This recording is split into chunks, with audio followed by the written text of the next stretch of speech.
S našou kamerou sme nedávno navštívili pražskú protialkoholickú záchytnú stanicu. Nemocničné lôžka i tie s remeňmi pre najťažších pacientov boli do 11. hodiny prázdne. No už pred 11:30 sa hlási prvý prípad. Pohotovosť sa ponáhľa do stredu Prahy.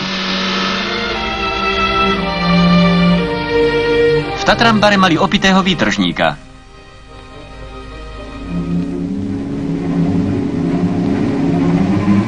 Putá mu odobrali chuť do ďalších ruvačiek. Teraz putuje rozjímať na záchytnú stanicu. A tam už majú ďalších výtečníkov. Tento muž je tu po 7. raz. Dnes sa v opilstve porezal. Ďalší zákazník sa trocha hanbí, pochopiteľne, má iba 17 rokov. Pavel D. sa sem dostal po niekoľkých litroch vína a poriadnej ruvačke. Bojovnosť nestratil ani tu, no v záchytnej stanici si aj s ním poradia.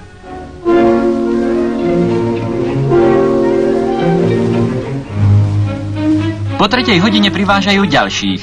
Mnohí z nich sa pred kamerou prestali tváriť hrdinsky a začali sa hanbiť.